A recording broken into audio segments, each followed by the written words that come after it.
中美昨晚又进行了一次高层通话，是沟通，是合作，是给全球的信号，也是给日本套上的绞索。通话强调了3件事儿：第一，APEC 会议之后，中美关系行稳向好；第二，台湾回归是战后秩序的重要组成；第三，美方认同中国在反法西斯战争中的贡献，并理解中国关切。这个理解在外交辞令里是有特别的含义的，即表示认同对方核心利益的诉求。换言之，龙哥的事儿也是我的事儿，我的事儿也请龙哥放在心上。电话结束之后，川普确认4月会访华，随后白宫方面要求鬼子家接电话。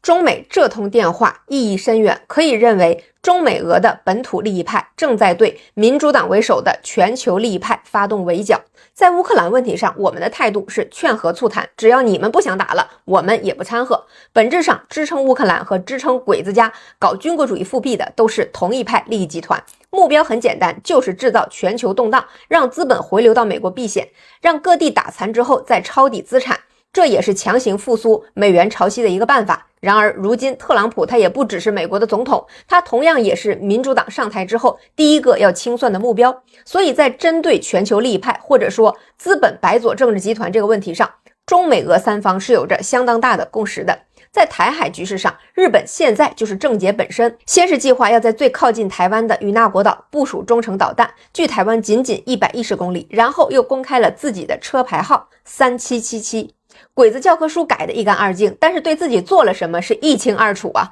1937年7月7日，日军在北平城外借口士兵失踪，要求进城搜查，遭到守军第29军拒绝之后，开始炮轰宛平城，77事变爆发。77事变不在他们的书上，却在每一个心怀鬼胎的军国主义余孽的心里呀。21年的时候，索尼发布会上就特意选在了7月7日的晚上10点，遭到抵制之后，还有一大堆理中客跳出来说，只是我们自己心里敏感，战后日本一代并不理解这个日子。现在看一看，一般不挂车牌，而且很少对外公开车牌的日本首相车辆，为什么是这个号码呢？摇号刚好摇到的吗？在经济上受到我们的各种反制之后，日本内部开始分裂出反对搞事的声浪之后，这个号码放出来，就跟伏地魔归来之后释放的骷髅灰烬一样，召唤着他的食死徒们。一声狗哨吹响，鬼子们那颗遇事不决就搞侵略的心呢，他就活络起来了。实际上，世界上主动攻击过中美俄3国的国家只有日本。英国作为曾经的世界霸主，跟美国的冲突是第2次独立战争，跟俄国的冲突是围绕巴尔干和克里米亚的。英国是全球利益受到挑战的时候不断的挣扎，而日本是在自身困境的时候有了域外资本的怂恿，他就愿意铤而走险。甲午战争，鬼子背后主导的金融集团就是英国，认购了发行总额 80% 以上的日本战争债券，大概是960万英镑。当时汇丰银行就作为英国在华的代表，给日本提供了融资渠道，同时英国还提供了军舰等各种先进的武器装备。英国当时的目的是利用日本对抗俄在东亚的扩张，将其打造为远东宪兵，通过控制日本的金融影响东亚格局。可以说啊，在给西方在亚太当狗这件事情上，日本是始终如一的选择。它进入现代化之后就一直如此，仗从来都不是他自己的粮来打的，而是用主人赏的狗粮来打的。只要有主人的支持，他的野心就会无限的放大。等到日俄战争的时候，鬼子的主要支持方就是 JP Morgan 和犹太金融集团，前者承销了 1.2 亿美元的日本战争债券，后者主导国际融资，提供了超过10亿日元的贷款。战争期间，日本发行过4次公债，共募集到了约8亿日元，占总共军费的 47%。摩根财团承销的债券资金用于帮助日本购买美国伯利恒钢铁厂305毫米的重炮，该炮在旅顺战役中摧毁了俄军 60% 的暗防工事。英国呢还负责提供各种军事顾问、情报支持和海军技术，帮助进行日本的港口设施的改造。德国后期也购买了部分的日本战争债券，总额约1亿日元。在整个战争中 JP Morgan 赚取了高额的债券承销费用和利息，美国也扩大了在东亚的影响力。犹太资本成功报复了沙俄对犹太人的迫害，也跟英国一样控制日本金融业，增加在东亚的影响力。随后侵华战争中，日本最大的支持财团就变成了美国的工业巨头洛克菲勒家的标准石油，提供了日本 90% 的石油需求和 90% 以上的钢铁。福特、杜邦和梅隆财团从冶金技术到炸药制作，再到飞机制造，那都是鼎力相助。1937年7·7事变之后，抗日战争全面爆发。在1938年的时候，日本从美国进口的战略物资占比中，石油占比 65.6%， 机器 67.1%。废铁 90.4%， 铜 90.9%， 飞机 76.9%， 都是从美国进口的。而后随着二战的全面扩大，日本占领了法国在印度南部的地盘之后，美国实行道义禁运，并冻结了日本在美国的资产。再之后才爆发了空袭珍珠港事件。可以说啊，日本在珍珠港上空飞过的飞机扔下的炸弹，在硫磺岛上打出的每一颗子弹都有美国资本的 DNA。而对于日本来说，活不下去就当狗，吃狗粮，强身健体之后，跟狼也就大差不差了。反正这是一种路径依赖。而对于从二战期间发迹的以犹太财团为核心的欧洲以及北美财团为重要支撑的全球利益派，一直以来做的都是发战争财的生意。金融战也是战，金融战能吃饱就美元潮汐，金融战吃不饱，他们一点都不介意热战。他们是资本这个上帝最忠实的奴仆，为了资本的无限扩张，死的是同胞还是斯拉夫的汉子，跟他都没关系。本质上，之所以他们被叫做全球利益派，就是因为他们追求的就是资本在全球到处跑马圈地，强取豪夺，他们在哪儿都能受益。至于说本国的前途命运，一点都不重要。其实西方的精英圈层啊，时时刻刻都试图把电影《极乐空间》里那种想象变成现实。电影里面，富人居住在近地轨道的环形空间站上，享受着极乐空间，享受着完美的医疗和奢华的生活，而穷人则被严格隔离在被榨干的地球上，挣扎求生。而大名鼎鼎的硅谷科技资本的精神教父彼得蒂尔就有一个项目叫做 Sea Stating Institute， 被翻译叫做海上乌托邦。这个项目的核心构想就是在公海上建造类似石油钻井平台的浮动设施，然后形成独立的海上聚居地，最终打造成脱离现有国家管辖，拥有自主社会、政治和法律体系的独立城邦。当然，能去居住的人都是投资了该项目的股东们、富人们。本质上依然是想制造一个经济、政治和地缘的离岸，最好是全世界都打生打死，资本全部跑出来避险。现在欧盟的职业政客就是最典型的全球利益派。他们根本不在乎本国的发展、同胞的就业、支柱产业的升级。作为全球资本的政治代理人，他们唯一的 KPI 就是制造各种机会，让资本这头虎找到日本这种娼。至于事后如何收场，就像二战时全力支援日本的美国财团一样，资本根本不介意发自身的国难财。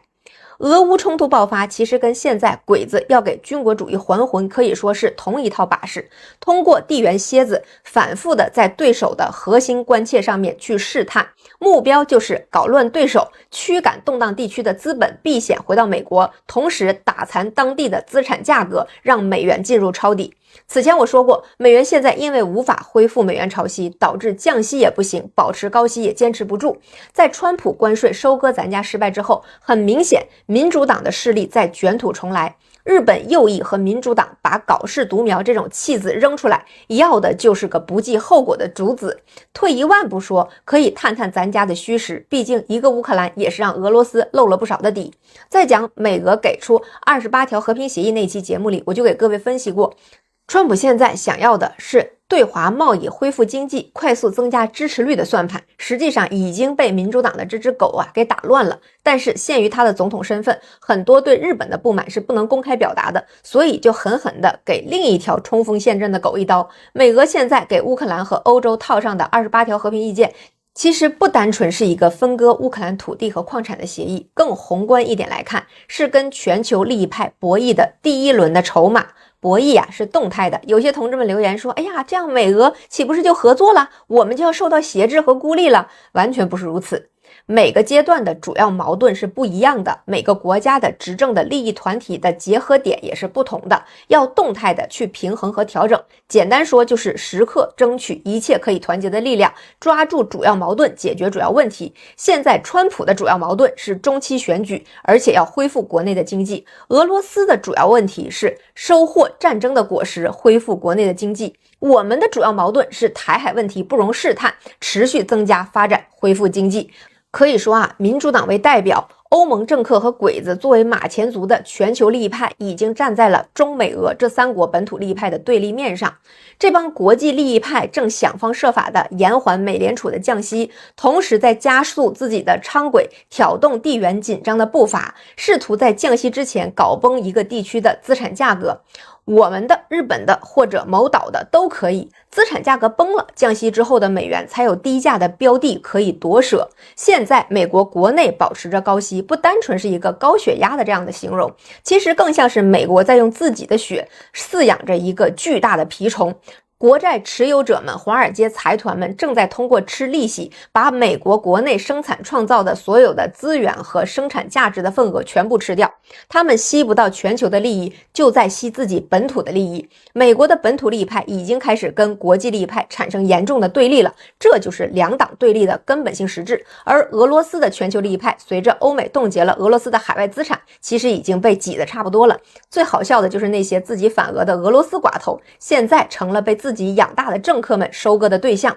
在国际利益派里面，同类相食是常态。我们自家的国际利益派正如过街老鼠一样见不得光。随着我们最近2年对金融队伍的清理，曾经的一大票皇协军从老子到儿子都在谱写铁窗生涯的新篇章，还有一些协从已经乖乖的闭了嘴，也不当首席了，也不去鼓吹去日本当赘婿了。试问现在听了当时首席要投资日本的那些人，在国际利益派对结果毫无顾忌的挑衅之下，你到底是他们的一份子，还是他们的一盘菜呢？在中俄2国的国际利益派都已经掀不起风浪的情况下，美国的国内利益派被上周的市场和虚拟币折磨得欲仙欲死之后，3家现在当前的主要矛盾就都变成了同一个目标：民主党。昨晚的中美通话不是我们有求于人，而是现在中美俄3国的本土利益派其实已经找到了一样的共识点。